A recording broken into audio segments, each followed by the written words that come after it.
This is FYI News 13, brought to you by SSPTV and the Hazleton Standard Speaker. For your information, September is National Emergency Preparedness Month, and Lehigh Valley Hospital Hazleton welcomed the community to come and see some of the equipment and personnel they have to deal with a disaster. Hello everyone, and thanks for watching FYI for Monday. I'm Ken Cara. Here's some headlines from FYI News 13 and the Hazleton Standard Speaker. Charges have been issued in connection with a motor vehicle accident that happened in March that claimed the life of a 62-year-old man. 37-year-old Cheryl Marie Moomey of Shepton is being charged with homicide by vehicle while driving under the influence, aggravated assault by vehicle while DUI, involuntary manslaughter, drug possession, and various summary traffic violations in relation to a crash that occurred on State Route 54 in Monoy Township on March 29th of this year. James Hostler of Shenandoah was killed in the crash. Unable to post $100,000 bail, Moomey is at the Schuylkill County Prison. A 49-year-old man from Shenandoah was pronounced dead at the scene after he was struck by a vehicle in Monoy Township on Saturday night. According to the Standard Speaker, John A. Kuczynski was attempting to cross State Route 924 near the Chill Out ice cream parlor when he was struck by a Ford Explorer in the northbound lane around 9 p.m. The driver was not injured, and the crash is under investigation. Between 200 and 300 firefighters from Schuylkill and Northumberland counties fought 4 suspicious fires early Sunday in Shenandoah. 13 unoccupied homes were damaged and no one was injured. The first call was at 12:17 a.m. in the 200 block of East Lloyd Street. The second at 1:04 a.m. near West Cole and North Ferguson Streets. At 1:51 a.m., firefighters went to the 300 block of East Center Street, and finally at 5:22 a.m., they were sent to the 400 block of South Ferguson Street. Residents are asked to be vigilant and to watch for anything out of the ordinary and to leave their front and back porch lights on as a deterrent. If you see any suspicious activity, call 911.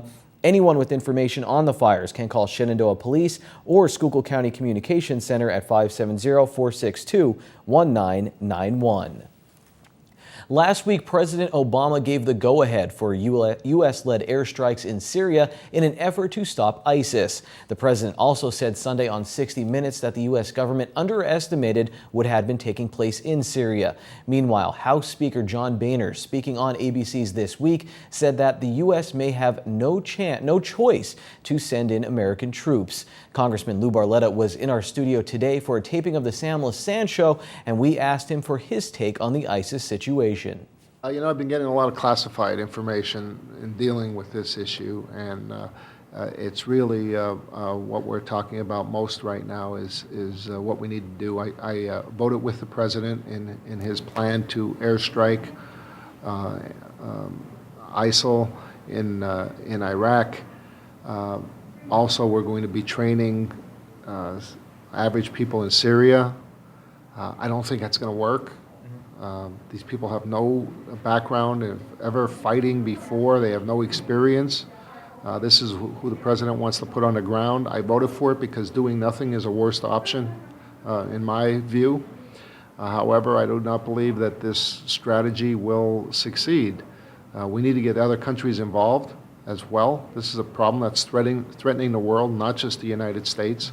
The United States can't police everywhere. However, when we remove ourselves, as the president did in Iraq, you created a vacuum that is now filled by this group, who was once only 1,500 members. Just last year, when I learned of them, that was the time when we could have taken them out. Now they're over 30,000 and growing. They're making $2 million a day through extortion, oil fields that they've taken over. They must be stopped. We can't just airstrike alone. They must be taken out completely. You can see Congressman Lou Barletta on the Sam LaSan Show this Wednesday at 4:30 and 9 p.m. right here on SSPTV. Kathleen Geisner travels to Hazleton a few times a month to work 24-hour shifts, waiting for her chance to help save a life. A flight nurse for the Lehigh Valley Health Network, she was on the ground today as part of National Emergency Preparedness Month, talking with people about Lehigh Valley Hospital Hazleton's medevac services. We asked her about adjusting to working in the air, and we spoke to Lehigh Valley Health Network's Director of Environmental Services, Safety and Security. Well, As a registered nurse coming into a program like this, obviously you don't know a lot about aircraft, and it's getting used to the aviation side of your job. That's the hardest part. You know how to be a nurse, you know how to take care of patients, but you're in an environment that's very loud. There's lots of vibration, there's radios going on, and there's some stressors that you just have to get used to over some time. And like I said, does it have everything an ambulance has? I mean, everything pretty much at your disposal there, or is it more that you have to get on the ground quickly? It is equipped like an ambulance, yes. The fact that we carry a registered nurse gives us a little more options as far as autonomy, taking care of patients. We can anesthetize patients and put them to sleep, to put breathing tubes in and help them breathe. So we do have some additional capabilities having a nurse on board. We are ready. We, of course, you can never be 100% ready, but we train to be ready. And I feel very comfortable with our resources that we have. We can pretty much do what we have to do for the safety of the community. Lehigh Valley Hospital Hazleton also displayed their decontamination tent that would be used if people were exposed to chemicals. The purpose of National Emergency Preparedness Month is to educate and empower Americans to prepare for and respond to emergencies, natural disasters, and terrorist attacks. And finally, the great tradition of waking up early on a snowy day to see if school is canceled could be a thing of the past. The Standard Speaker's Mia Light has an interesting story about how the internet could help local school districts eliminate snow days. You can read her full story in Monday's newspaper or at standardspeaker.com. Coming up on FYI in sports, we'll release this week's high school football Cole scale. And coming up next, we'll tell you about a man who is reading the newspaper and was inspired to help out a family in his community.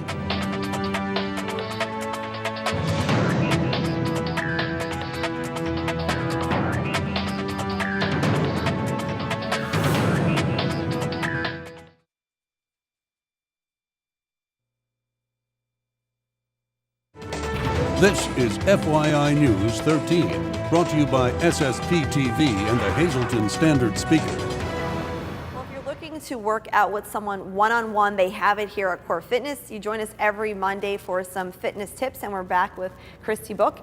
And we're talking today about what you need to do to be certified to actually instruct in classes and also to be a personal trainer, which you are. Right. There's two different types of certifications. You can do a group exercise certification that would qualify you to teach in front of a class or a group. And then you have your personal training certification, and that's your one-on-one. And you can also do small group with that personal training certification. Here at Core, we do have all of our instructors certified. It is not a requirement, but we do like to have that.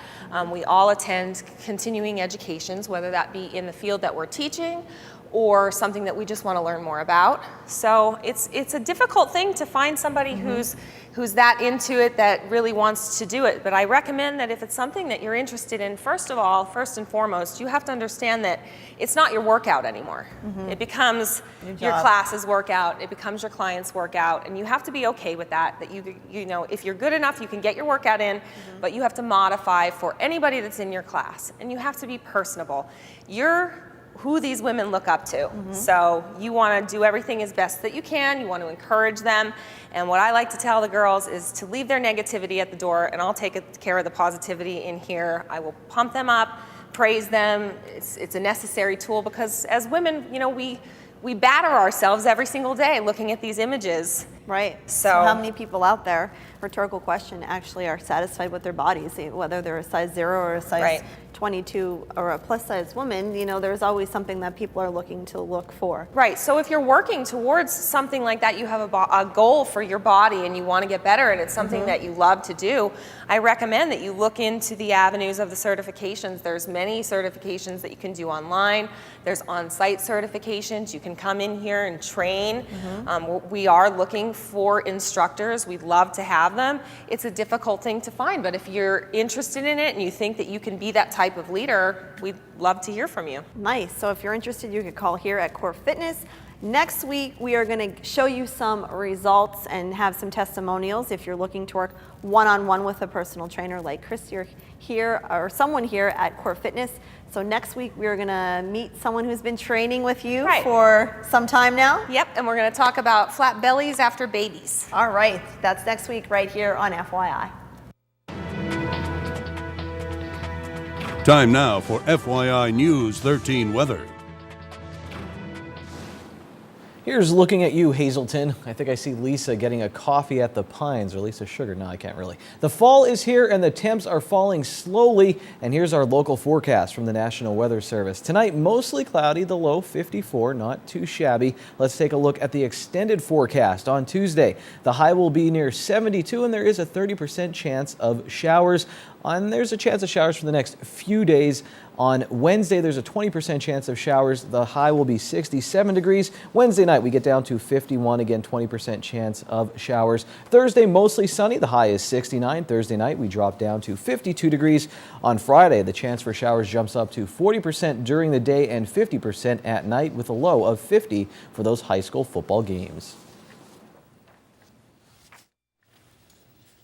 On Friday, we told you about a benefit for A.J. Gorel of Hazleton. Gorel is still recovering after police found him badly beaten near North Locust and West 5th Street in Hazleton back on March 13th of 2013.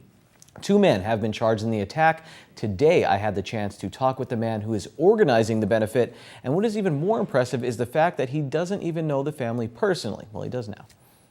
Victor Lutsky owns Action Real Estate in the city of Hazleton. His family grew up in Hazleton. He grew up in Hazleton, still lives in the Hazleton area. An interesting story. Business owner, drummer in a rock band, a cool background story there. A very, very proud resident of Hazleton. Grew up in Hazleton. You said you live in Sugarloaf now, but you saw some things happening in your city, not happy with it, like a lot of people. You saw the negativity, and one story that really moved you was the A.J. Gorel story.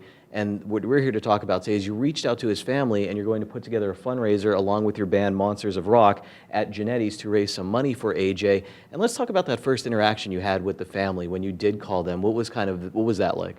Sure. Once again, I didn't really know the family, so I reached out to them via email on Facebook. And we had some correspondence. I told them what I wanted to do and why I wanted to do it. And after a few emails back and forth, we met over at my offices on Diamond Avenue and kind of firmed everything up, and it's been slowly gaining some momentum ever since. How important is this for, AJ's family obviously too, but you mentioned for the Hazleton area as well. You said you remember growing up here, a tight-knit community, and you hope maybe this sends a message to some people. Yeah, absolutely. I grew up on Diamond Avenue between Wyoming and Laurel. My mom's side is from First Street, my dad's side is from the east side, and these were all safe, family-friendly neighborhoods back in the day. And now with everything that's going on, there's so much negativity, and it's hard to not have that frustration, but I feel like if we all just do something, just one little part, maybe we can kind of get some sense of community back and maybe get our community back and feel safe again about walking the streets. So you put this together with your bandmates. Tell us about your band a little bit, what you guys are all about and what people will see at Genetti's on October 17th. Well, it's going to be a 3-band event. It'll be headlined by Monsters of Rock 80s show. Like the title says, it is an 80s tribute show. All the members of the band came up playing in various 80s bands. So we're all genuine articles. I played with Dirty Tricks in the 80s, did a lot of stuff on the East Coast. Opened up for a lot of national acts, including Vixen, Rat, Cinderella. Our lead guitar player, he's got a wide history in a national act called Zuka. He's opened up for many national acts as well. Same thing with the rest of the players. We've all paid our dues back in the day, and that's when we were trying to do it to become rock stars. Now we just play a handful of gigs each year, and they're very well selected, and we just kind of do it on a more of a laid-back schedule. But the show's not very laid back. It's 80s all the way, so. It sounds wonderful. Again, October 17th at Genetti, starts at 6 p.m. Now, you have to purchase tickets in advance, and you said there's some websites they could go to or stop by your office. How can people get tickets? Yeah, absolutely. Right now, tickets are only available in advance. You can get them at actionrealestate.biz, B-I-Z, or monstersofrock.info, I-N-F-O. Now, later this week, the tickets will be getting delivered to my office as well. So if you don't have PayPal or you can't go online, you're invited to stop by my office, Action Real Estate, 243 East Diamond Avenue, and I'll be happy to sell you a ticket to the event. It's a great cause, and we hope we get a big turnout. So a lot of fun and also very serious. AJ Gorel, of course, long way to go, still in the hospital. His parents by his side and hoping that he can get better and get better soon. So definitely a great cause, and we thank you for stopping here today. We'll have to talk more about music, maybe off camera or something. Thank you, Victor. We did talk more about music off camera. Very interesting man, Victor. And now the green screen, the Pennsylvania Lottery daily winning numbers here. Midday winning numbers. It's been a while, I'm sorry. The daily number 122, the big four 3599, Quinto 93984, and treasure hunt 2, 7, 13, 15, 21. When we come back, it's the Week 5 high school football coal scale.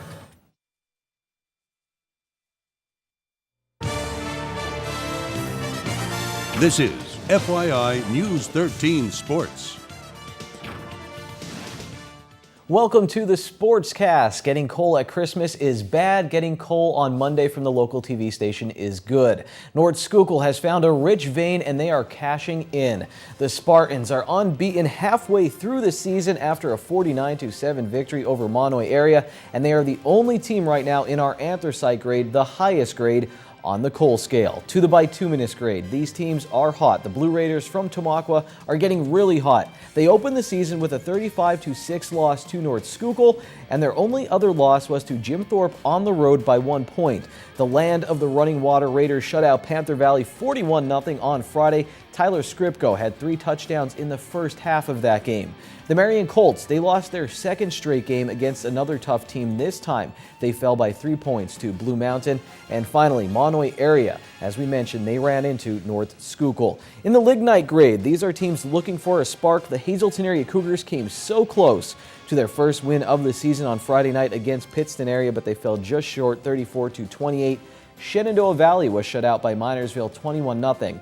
Now we'll return to having some highlights for you after week 7 of high school football, since this weekend I have a wedding to go to, and I'm telling you this because I couldn't get highlights last week because I was on vacation, and I was going to bring in some pictures to show you of my wife and myself stand-up paddleboarding and me crying in public after Penn State lost on Saturday, but instead I have this much more interesting picture of a local Little Leaguer who ran into a former Major Leaguer.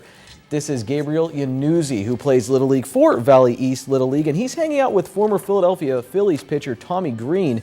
Now, I've seen Yanuzzi play. There's a good chance people will be asking for his picture and autograph when he gets a bit older. I bet Ron Marchetti signs autographs all the time. Here he is with another installment of Trivia Treats.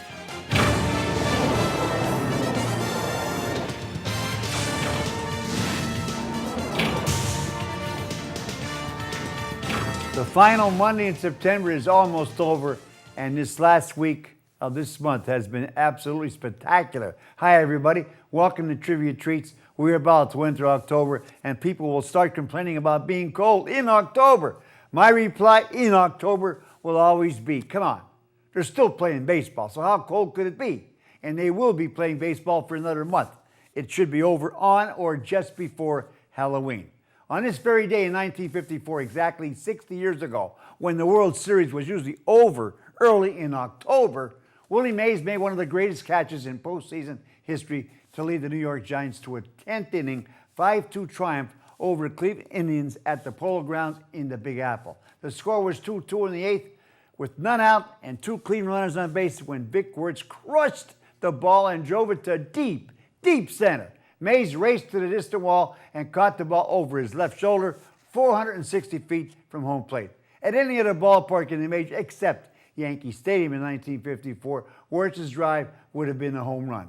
Dusty Rose later hit a game-winning home run that traveled approximately 265 feet. Mother of God. Anyway, the Giants pulled off a shocking upset with a 4-game sweep to win that 1954 World Series. 39 years ago, on the day after tomorrow, in 1975, Muhammad Ali retained his heavyweight boxing title by outlasting Joe Frazier in a brutal fight at the Coliseum in Manila. It was the third meeting between the two. Frazier won in 1971 and Ali won in 1974. Among those in the crowd was Philippine President Fernando Marcos and his wife. Ali delivered a series of combinations to Frazier's face in the 11th round, which nearly closed both of his eyes. Frazier is almost blind by the start of the 14th round. And after another first beating from Ali in the 14th, Frazier's manager, Eddie Futch, surrendered from his corner moments before the bell sounded for the 15th round. The bout has passed into history as the Thriller in Manila. Finally, 11 years ago yesterday, in 2003, Peyton Manning fired 6 touchdown passes to lead the Indianapolis Colts to a 55-21 rout of the New Orleans Saints at the Louisiana Superdome. Till Friday, have a good week. Stay loose. Mondays can be rough, but you can end them on a high note. Seafood night at Bottlenecks. Choose from crab, clam, shrimp, and lobster specials, such as their little neck clams in garlic butter, only $1.95 a dozen, or handmade crab cake platter for only $8.95. Good evening, everyone, and here's tonight's Talk of the Town report. First tonight, a pasta and meatball dinner fundraiser will be held Sunday, October 5th at St. John Bosco Church. The event will benefit Rod Gross, who is battling leukemia. From 1:30 to 6:30, stop by for an eat-in or takeout. They'll also be having Trick or Treats, bake sale, 50/50s, much more. Call 570-401-4416 for info. Our next announcement, the 5th annual Beat MPS Golf Tournament, all to benefit the Team San Filippo Foundation, will be held Saturday, October 11th at the Sugarloaf Golf Club. It's a 4-person scramble with a shotgun start. For info, please call 570-384-4097. And finally, the Hazleton Art League will be holding a music event Saturday, October 4th from 6 to 11. Come and enjoy an evening of live music while viewing the artwork in the gallery. For information about this event, call 570-817-1075. That's tonight's Talk of the Town. News 13 would like to send sincere condolences to the family and friends of these recently departed. Michael A. Martin of Hazleton. Funeral is Wednesday at 9 a.m. from the Joseph A. Moran Funeral Home. Mass is at 9:30 a.m. in the Queen of Heaven Parish at Our Lady of Grace Church. Friends may call Tuesday from 5 to 8 p.m. Kimberly A. Sederi. Arrangements will be announced by the Joseph B. Conahan Funeral Home. And Albert Colliser, formerly of Freeland. Arrangements will be announced by the John V. Morris Family Funeral Home.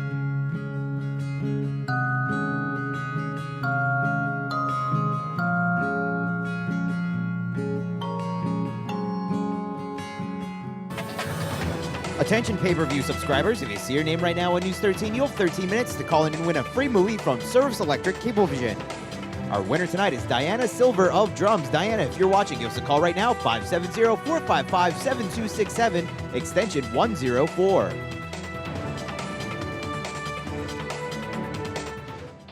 While on vacation, I read Jay Paterno's book, Paterno Legacy. Good read. If you get a chance, check it out. And check us out again tomorrow, Tuesdays, FYI. We'll see you then. Take it easy, everyone.